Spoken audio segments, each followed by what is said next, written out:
It's hard to believe that 40 years ago, Fleetwood Mac released its masterpiece, Rumours, because the record still sounds as beautiful and pristine and new as it did in 1977. It's a timeless album as far as I'm concerned, a work of art that lasts. And that's really the goal, isn't it, for anyone in the creative arts, to make something that feels alive months and years and decades after its creation. Now there you go again, you say you want your free. So what makes Rumours so good?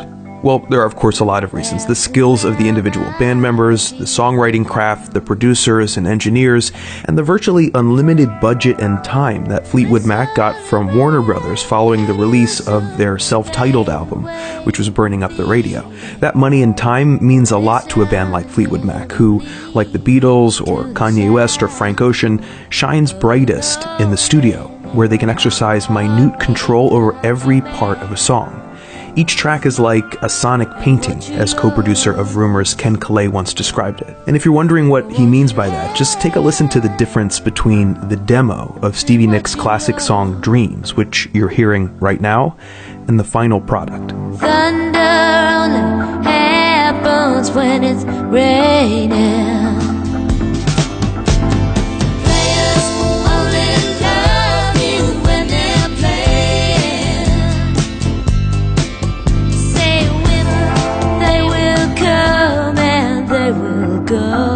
This is how it worked with Fleetwood Mac. In this case, Stevie Nicks wrote a beautiful piano melody and lyrics, and the band, in particular Lindsey Buckingham, spent the better part of a year adding and experimenting to create a rich, full-bodied sonic experience.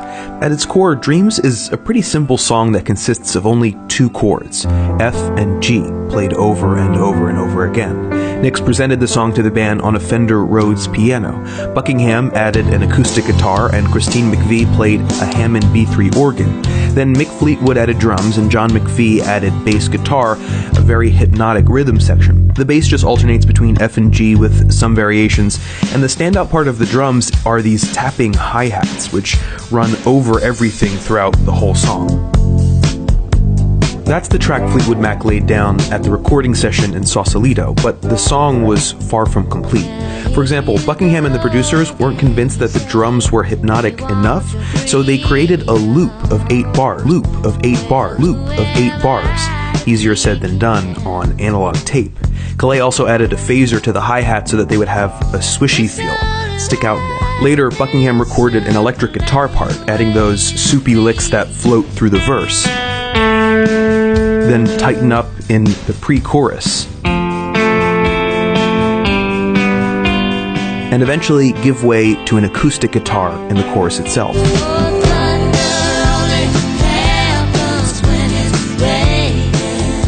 Having build-up and release and change across the sections of a pop song are what make it compelling to the listener. Buckingham is a genius at filling in these kinds of colors, and ideas usually spur on more ideas. Calais describes in his book on Rumours that when Nicks heard the new parts of the song, she had her own idea for background vocals in the pre-chorus. She worked out the parts with Christine McVie. They give the sad and dreamlike song an even more ghostly feel. Here, take a listen.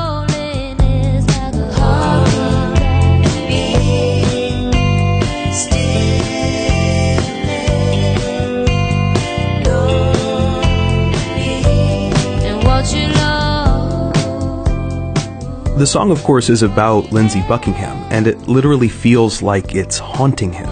Stevie Nicks wrote it shortly after their breakup, and as she says in the lyrics, she couldn't go on because Lindsey wanted his freedom. Well, now in loneliness, he has to dwell on what he had and what he lost. It's a cruel twist of fate that the song became such a hit that Buckingham had to spend the next 40 years singing it in concert. Anyway, at this point, the song was almost done. Nicks, Buckingham, and McVie created a tight 3-part vocal harmony for the chorus. When the rain washes you clean, you'll know. And then they brightened up the pre-choruses with a vibraphone, and the second chorus with a conga drum. Those are both touches that you can barely hear and certainly don't think about much when you listen, but your brain registers the accents. When Calais mixed the song, he was careful to put every instrument in its right place and have a wide range of sounds from bass to mid-range to treble. In the case of Dreams, Calais pushed many of the instruments down to give them a little more bass so that the hi-hat I talked about earlier would stand out, as well as Nick's incredible lead vocal.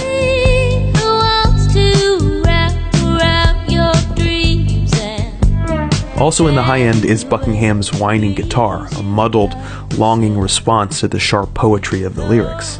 On Rumours, Fleetwood Mac made perfect pop music. It didn't reinvent the wheel. It dipped the wheel in liquid gold.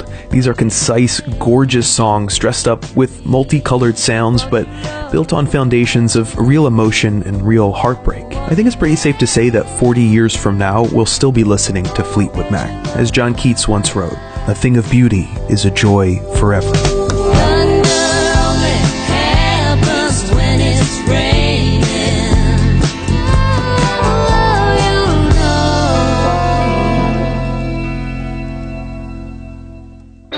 Hey everybody, thank you so much for watching. Merry Christmas. I hope you guys are with people that you love this holiday season. I am, and I'm excited to celebrate.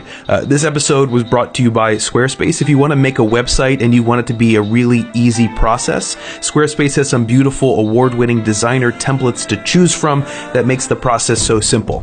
It's got 24-hour customer service, no upgrades, nothing to install, no patches ever, and picking your domain name is really easy. You can start your free trial at squarespace.com. And if you use the offer code NERDWRITER, you can get 10% off your first purchase. Thanks, guys. I'll see you in 2018.